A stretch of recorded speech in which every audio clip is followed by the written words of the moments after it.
during my second marriage, I had a child that was 7 weeks old, a little boy named Lance, who died of sudden infant death. And because I knew I was in a bad marriage and I was trapped, I knew I had to do something to get myself out of there. I'd go crazy like my mother. My mother was literally psychotic.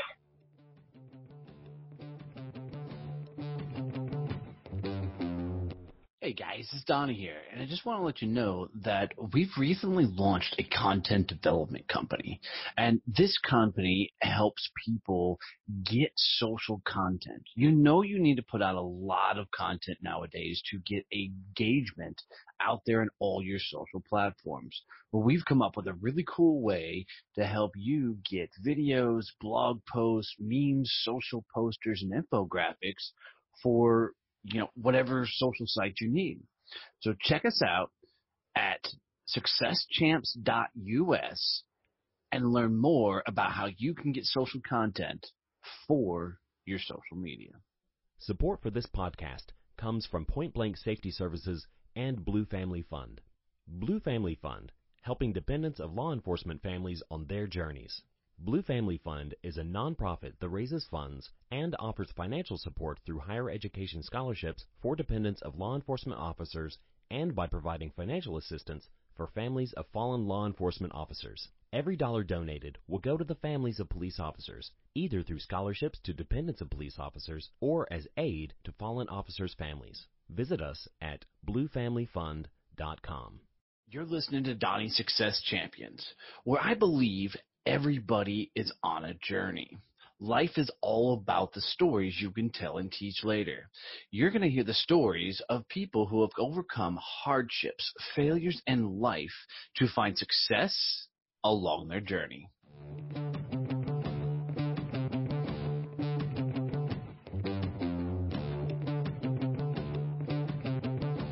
All right, guys, so this is going to be a really, really fun episode. I'm bringing in Miss Melody Brooks, and we're going to talk about her acting career and all the things she's into in her journey.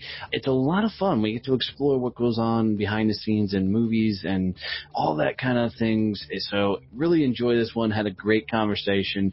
And, guys, I'm telling you, one of these days, I'm going to be in a movie. You watch. Stay tuned.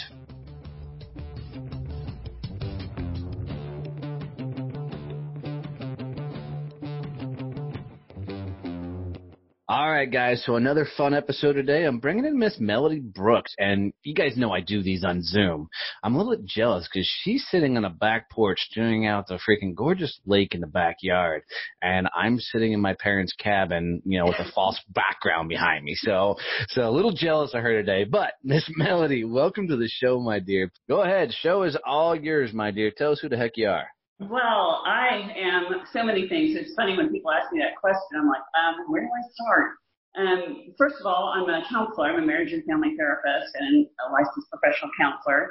So that's what I do for my avocation. I'm also a speaker, an author, and a filmmaker and an actor. So lots of things. And all of those things have required me to step out on a limb and just really put myself out there. Sometimes it's terrifying. Sometimes it's just plain fun. It's a wild ride. Yeah, no kidding. So that was a whole melting pot of things that you're into. How did you get there? I grew up in Oklahoma City, and my family was, as a lot of families are, quite dysfunctional. And so I suffered through some crazy kinds of physical, but mostly sexual and emotional abuse growing up. And so I sort of got dissociated, and parts of me split off. I spent many years in therapy working through all that. I didn't become DID, multiple personality disorder exactly, but, like we all have inner children, and I had to work through those, healing a lot of that inner child stuff. And, of course, that's an ongoing process that's still happening today. Right. Yeah. And I've been through a couple of divorces. My first husband ended up being a drug addict and ended up going to prison at one point. His story you could look up because it was a national story. Anyway, I'm not going into that. But then my second husband, who wasn't very nice to my oldest daughter, so I ended up divorcing him after 9 years of marriage. I was 40 years old and starting over again. And during my second marriage, I had a child that was 7 weeks old, a little boy named Lance, who died of sudden infant death. Mm. And because I knew I was in a bad marriage and I was trapped, I knew I had to do something to get myself out of there. I'd go crazy like my mother. My mother was literally psychotic. And so I was like, I'm not going there. I'm not going to do that to myself. So I went back to school and got my master's degree.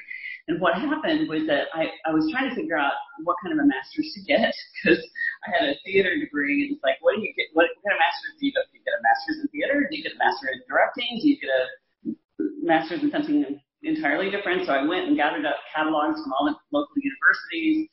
And one day I was just standing in the bathroom, and it hit me. It was like God tapped me on the shoulder and said, "You're a counselor, remember?" And I went, "Oh, that's right." I walked out the door and told my then husband, "I'm a counselor. I'm going to get an LPC." And he goes, "What? What's that?" And he was completely shocked because I hadn't spoken about it at all. But everything kind of fell into place, although he fought me every step of the way. Every semester I went to register to enroll, he would just have a huge screaming fight and grab my arm and try to, convince me not to do it.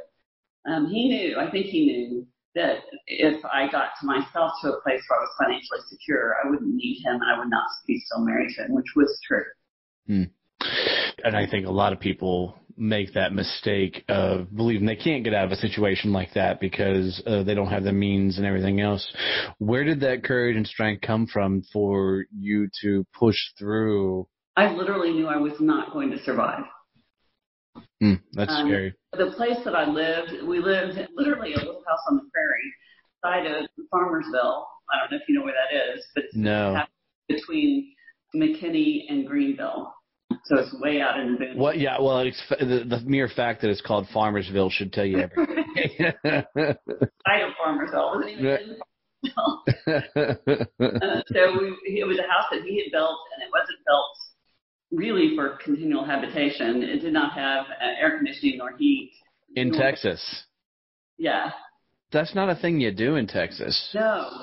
Summers were outrageously horrific, and winters were worse. There was a winter, the year that I graduated from my master's program, it was so cold that literally everything in the house froze. The plants in the house froze. So I picked up my kids and took them to a motel and was like, we can't do this. Wow. I mean, I know growing up, we grew up in a little small town in Kansas before we got to Texas, and in that the small town, I mean, I remember winters where although we had heat, the pipes for the gas line or whatever weren't deep enough, so the pipes would freeze all the time. And, there's winters where in Kansas it got into the negatives, and we have no stove, no heat, so we've closed off all the rooms in the house, and there's 5 of us that are wrapped up and sleeping under blankets trying to keep some sort of warmth in the house. Yeah, it was like that. We had a space heater in the main room, but it couldn't even begin to keep, and it was in the negatives that day. It was like, this is unbearable. That's the kind of stuff I went through during that time, and I had to get out of there. I was and what's really bad is my husband wasn't even there. Where was he? I don't know. Oh, wow. I don't know. And that was the thing. He would go out and he would party late into the night and then, leave me alone with the kids. Wow. Yeah. Good on you for being strong through that. It's that kind of stuff you only hear about in the movies, right? I mean, you just can't fathom somebody going through that, especially in this day and age, I know. Yeah. It's crazy that I let myself go there, but that a series of events, I kind of lost control of my life at one point, Right. Do you think it has something to do with your upbringing and the experiences you went through? Oh, yeah. I mean, undoubtedly, the choices that I've made in terms of my husband, and I am in the process of divorcing my now third husband, and that's a scary process too, I might add. I just know that the choices that I made, obviously this last choice was better. I lasted 20 years with him almost. It's a better choice, but in the end, it was still not good for me. And I think largely because I still have difficulty within myself being able to pick somebody that is really suited for the amount of energy that I have. Not high maintenance, high strung. There's a difference. Not even high strung. I wouldn't say that at all. I'm pretty laid back, but I have so many things that I have to stay positive about in order to achieve them. I have to say I need somebody who can match that level of positivity, and it's really tough to find. What's interesting is I often find that, opposites completely attract. I'm Mr. Center of Attention, outgoing, loud, put me on stage, you're going to know I'm in any room that I walk in. And my wife is give her a book, couch, glass of wine every once in a while, and solitude, and she's happy. It's funny when I bring her into those environments because she does it very well. She's the most friendly, loving, awesome person. By the time you get her home, she is wore out because it's so far out of her comfort zone to do those types of things. Yeah, I'm one of those people that I do get my energy by being around groups of people. Mm-hmm. So it's a very big plus for me when I can lead a workshop, when I can do a training, when I can speak to an audience, when I can be on set, that gives me energy. Whereas I know there are some types of personalities where that just drains them. Yeah. And that's not me. And I know I have to have somebody who's like that in order to continually support that. Because I'm going to put myself out there all the time. So you said you're an actor. Walk us through that a little bit. How'd you get in all that? Well, it's funny. It came to me via my grandmother. All right. My grandmother was a flapper back in the 20s, and she lived in Pond Creek, Oklahoma, which I don't know if you know where that is. But I don't. But the whole thought of a flapper being in Oklahoma is humorous to me. She was a flapper. She totally was. I have pictures of her. She was adorable, and she wanted to be in the talkies, but there was no way logistically for her to do that. So she raised my mother to be an actor and trained her up, and to speak not like an Oklahoman. I don't speak like an Oklahoman. No, you don't. And that's because of my grandmother. She was just darn well not going to have us sound like that. Just 2 seconds on that, because that's really interesting, and then we'll come right back, is when I got out of the Marine Corps and I went to work for corporate America, a senior level executive came to me and he said, Donnie, one of the things you absolutely have to do is lose the twang.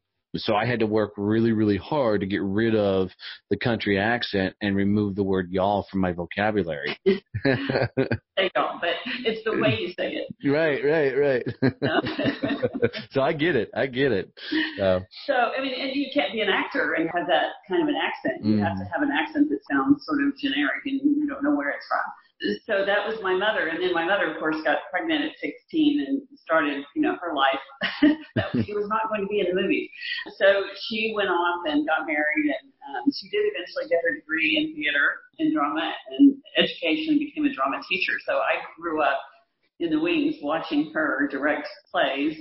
And my sister and brother and I used to write stories for us to act out to the family when I was a kid. So, we always just sort of did that. And when it came time to trying to figure out what I wanted to do, because when you're a senior in high school, they're like, okay, what's your major going to be? I'm like, I don't know. Drama? What else would I pick? So I ended up getting my theater degree and loving it, and then coming to Dallas and working as an actor in Dallas for a couple of years before I got married, filed, and then I said, you know what, I'm going to do it anyway, even with kids. So I continued to act until my twins were born, at which point I was like, okay, with 3 kids, I got to have a real job that makes real money. Were you ever in anything that we would know? I doubt it. You might have seen me on some commercials. I've done some local Texas commercials, commercials. I've done some cable commercials. I've done some online commercials. I've done a couple of feature films, one of which is now going around in the festivals. One isn't completed yet. I've been on a lot of shorts, and unless you've been to a lot of festivals, you probably wouldn't have seen those.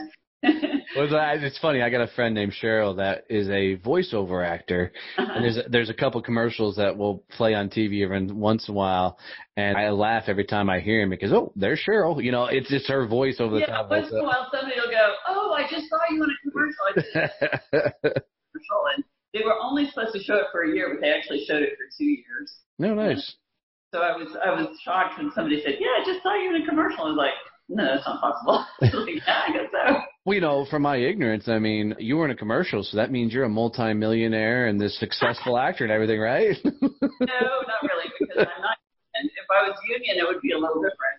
But I'm not union, at least now. So. Right on. So what happened was that after I got remarried the third time, when my kids went off to college, I thought, I'm going to start acting again. So I got a role in a stage play in Louisville, and it was like, that's a lot of lines, because I was like I wasn't the lead, but I was the mother of the lead, so I had, just a whole, amazing. And then secondly, I got cast in a feature film, which I guess he's still trying to get distribution on, I don't know. And then it was suddenly, okay, I have an agent. All right, we're going for it. Do you typically find yourself in roles that portray some of your growing up lifestyle, or do you find yourself in roles where you really have to act to be a different character? Does that make sense? Yes, both. Oddly enough, I tend to get cast as the very rich, arrogant, not very nice mother. I can see that, right? And, I enjoy those. Those are fun. That's a stretch for me. Right. But come on. What is it? Henry Winkler played Fonzie. And, right. That is so far out of his wheelhouse. I mean, right. from his... And Carol O'Connor with Archie Bunker, right? He totally was not that. Right. But I also get cast in often very, very emotional roles because I can do that. I recently did a short, which hasn't been released yet, and I'm fighting him like crazy to get it released because it's really emotional. It's about a woman who was abused as a child who is fighting her own demons to abuse her own child. Mm. And in the end, she overcomes that. But it's just really powerful, and it's shot in a very interesting way. So I'm really hoping that will happen. And then this summer, I also got cast in an interesting story about a guy that was abused, and I'm the therapist, which actually twice this year I've gotten cast as a therapist. That's kind of, typecasting, I suppose. Well, it is, but the people that I know that have, done some things in films and plays and whatnot, they'll usually tell me is the best roles they have is the ones that they just naturally step into. And the ones that have had the most success are the ones they really had to stretch themselves, right? And become that other person. So it's always interesting for me to... Yeah, I've done now 2 horror films, which I don't even go to horror films. That's not, Yeah, I think if they would even ask me to be in a horror film, I would just immediately say, I'm out, Well, it's kind of fun, actually. So the one of the horror films hasn't, the really horrific part of it hasn't been filmed yet. I'm guessing they're trying to raise the funds to do it because it's a pretty elaborate scene. Hopefully they will do that. I'll get to go out to LA for 4 days and do that. The other one was a very quick scene. It was shot in... So what'd you do? Walk on set, get killed, and it's over? Yeah, that was it. That was exactly it. I walk on, I say one line, I'm shot, and boom, my wife and I always joke is we'll see like that scene in a movie, right? This one dude walks on, they're immediately eliminated. I'm like, oh, look, I was a famous actor. I walked on set, I got shot, I died, I'm out. And you won't even recognize me because I have on a brown wig. Oh, nice. And then I'm always that guy. I'm like, oh, I was in a movie. I was that dude in the back in the Gumby suit. Right, right. But my husband and I produced a film called Promises, which is on Amazon. You can see it. If you've got Amazon Prime, it's free. And we wrote and directed and produced and edited that film ourselves. Oh, very cool. But it got distribution. It's being seen all over the world. And it's a very powerful movie. It has, because it was ultra low budget, it has some technical issues, but it's such a powerful story that I think people really connect with it anyway. That's awesome. I have this thing on my bucket list that at some point in my life, I will be like at least an extra in a movie. I don't think I ever had the talent and skill to be an actual actor actor type thing, but because I've never even began. I was in one play in like junior high, right? So, but I really want to have my name just run in the credits at some point. So I'll make that happen. Don't normally do that for extras. Just well, damn it. Now I got to up my game. Acting school, here we come. You know what's really funny is that my little brother, who passed away from cancer 2 years ago, he was a driver for stars coming into Oklahoma for various things, for movie stars, for country stars, for rock stars. We met some of the greats, which was really awesome for him because he was a total rock and roll fan. So it was awesome for him. But his name got on the big screen in a major film before mine. That's awesome. The credits for the drivers. August Osage County. You can go all the way through to the end, see the drivers, and there's my brother, James Jubal Crow. See, if I get my name in a credit somewhere, that screenshot is going to become a poster on the wall in my house, right? And all I was going to say is Donnie got his coffee. You know, that's going to be my role in the movie. Right. That's so awesome. So awesome. So where do you think all this is taking you? I mean, what are all the things you're doing now? Wow. At the moment, I am in the process of getting funding for my next feature film, which is called Upside Down Cake, and it's a story about three sisters who are gathering to disperse the ashes of one of their husbands. And in the process, they disperse the resentment that they've had toward each other over, 40 years, as sisters sometimes do. Right. And they also find new love again. So it's a romantic comedy with a powerful message, because the message is basically, it's time to be who you are and stop trying to be somebody else. Ooh, I like that. And that's the message, but it's all done in this context of romantic comedy, and it's older women. They're all over 50, and so it's an opportunity to use some name actors in some roles, people who are not getting a lot of work anymore, right? And put them in some really great script. And so it's now in the process of getting some funding from the UK. I'm in the process of being looked at by a couple of sales agents. So I think it's going to happen, but I'm still looking for more funding. So if there's anybody out there wants to be a part of it, Joel Zwick, the director of My Big Fat Greek Wedding, has given us a LOI, which is a letter of intent to direct it. Oh, wow.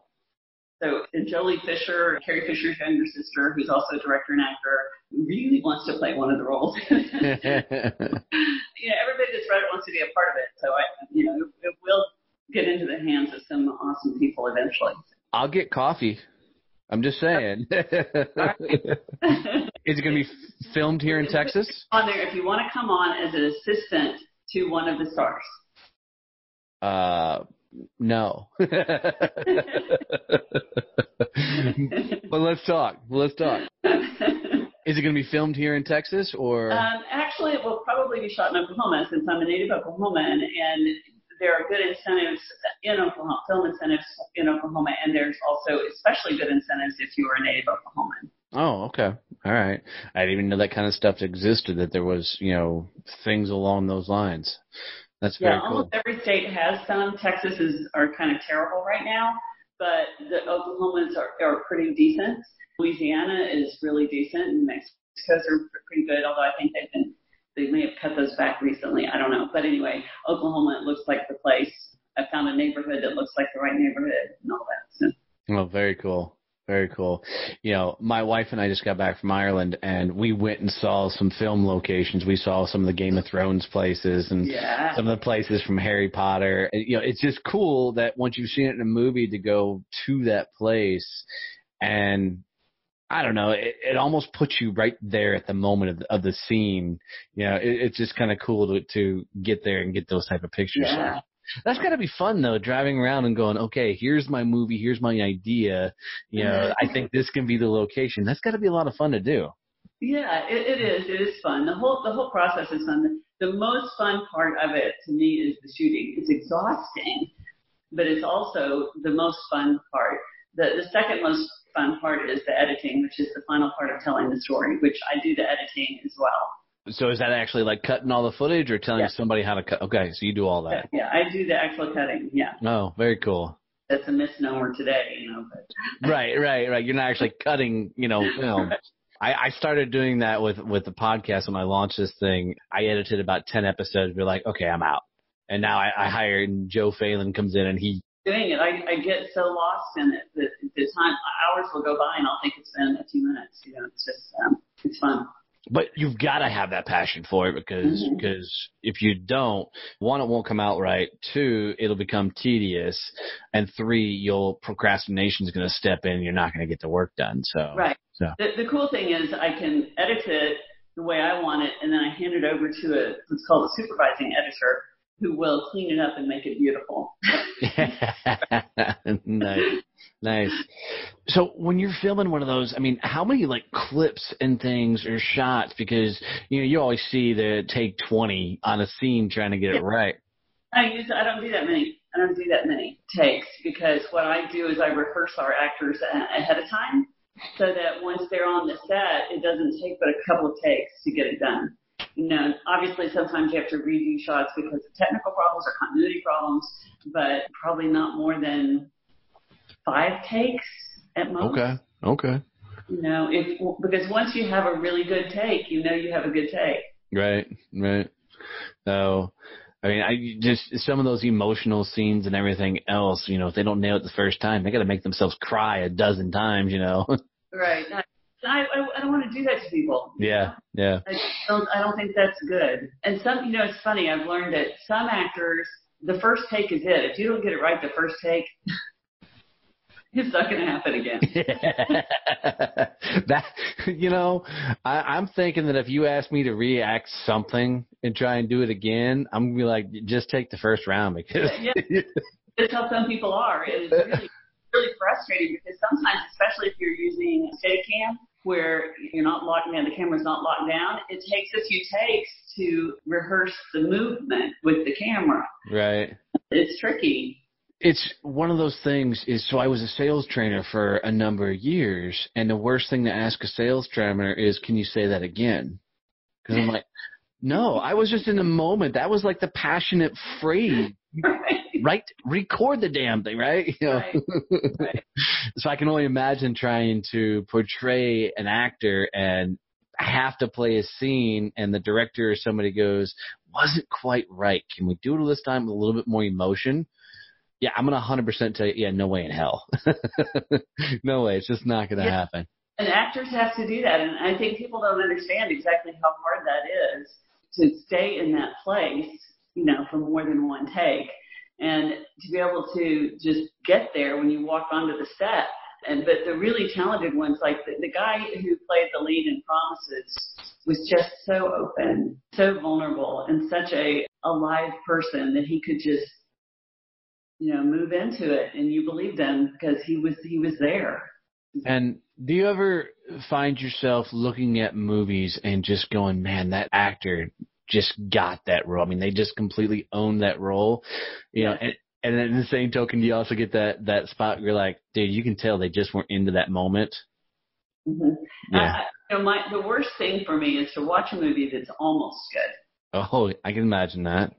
But it's like, all of the things are there. They have good actors. They have a good story. It's well produced. But it doesn't work.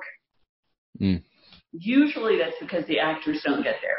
Right. Sometimes it's because of the way that it's shot or the way that it's edited. There's times when you look at it and you go, if this was just shot with a neutral density filter, it would really be a lot better. Right. Well, and, I think sometimes some actors get a free pass. My wife can live on the Hallmark Channel for days at a time. I know. And I'm like, honey, this is horrible acting. And she's like, you just got to suspend reality. Now, there's sometimes on there's some actresses on there. I don't really know any of the guys, but I know some of the actresses that are on there. And, when they're in a role, I can suspend belief enough to ignore how bad the overall acting is because I like that individual. Yes. So. And you give them a break. And yeah, there's some films major films that have won Academy Awards that I feel that way about. But yeah. Well, and, it's like me speaking on stage or doing this podcast. There's some similarities and crossovers. You got to be a little vain to want to get to that medium, and that platform. I don't know that that's true. I know people think that, but I don't think that's completely true. I think there are an awful lot of people that's true of. Once they get out there and they start getting some fame, they lose connection with reality. And they start believing your own press, which is really bad either way, positive or negative. You right. just can't do that. But then they start getting to the point where it's like, I'm a star. You don't talk to me in the right way, or then I'm done with you. And Hollywood is full of that. Right. And I'm glad I don't live there. It's a place to visit, but I wouldn't want to live there. Literally, it's fun to visit, but living there, no. But the people who, like Manu, who's starting Promises, is just as real and authentic as he can be. And it's not about vanity. It's really about wanting to portray a character.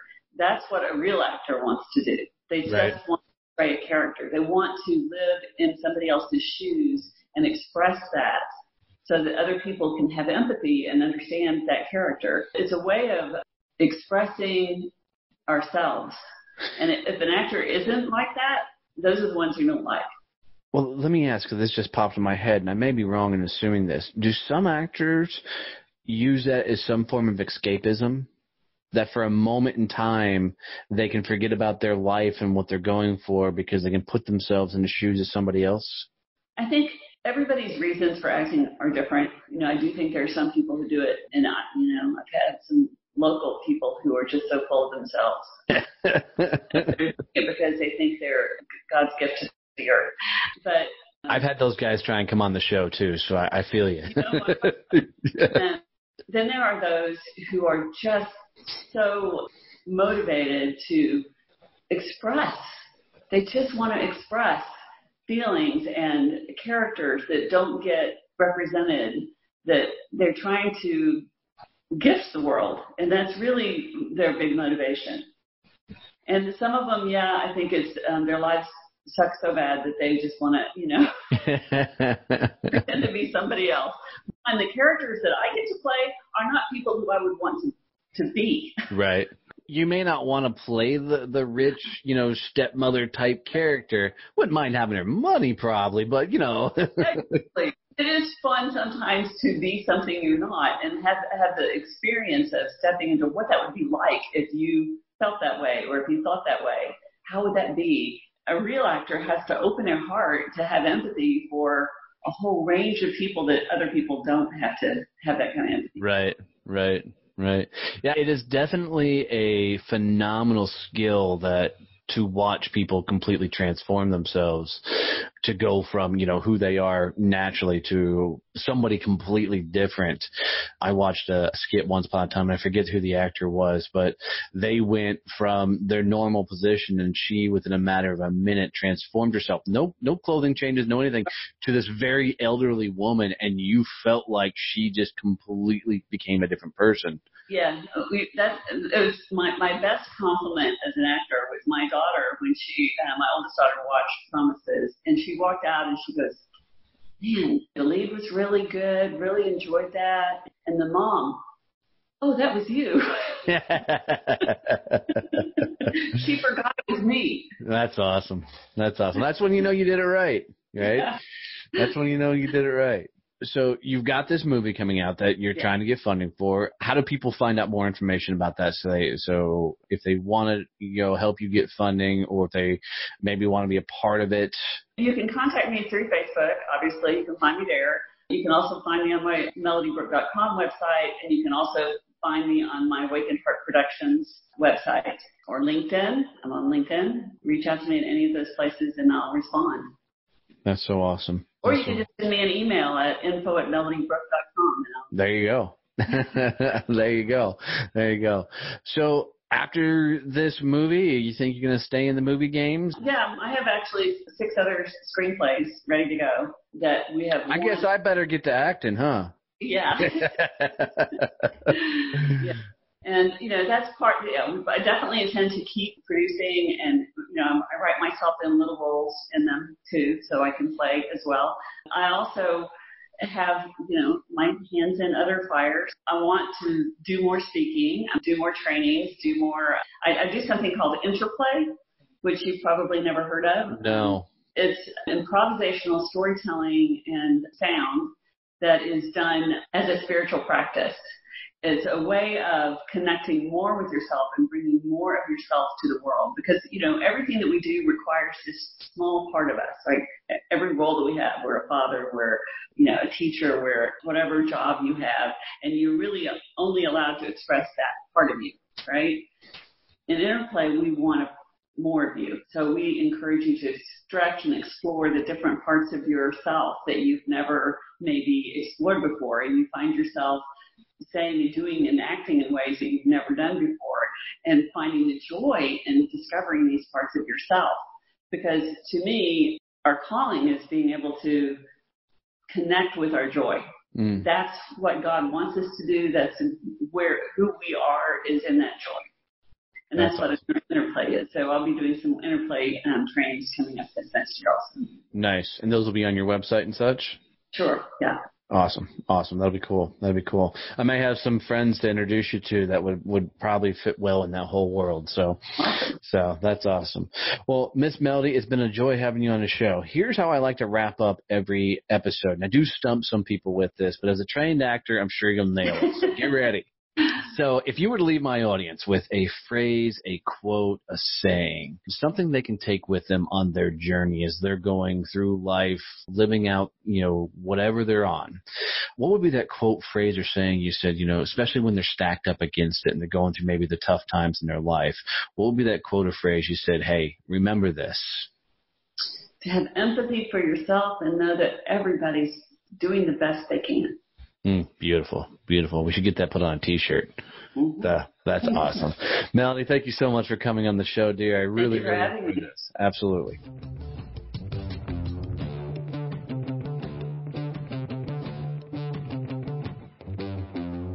Thanks for listening to Donnie Success Champions podcast. If you'd like to hear more about our current guest today, or if you'd like to hear stories from our other guests on the show, come hang out with us on our website at successchampspodcast.com. I really appreciate you tuning in. If you need to reach out to me for any reason, you can catch me at Donnie@DonnieBoivin.com.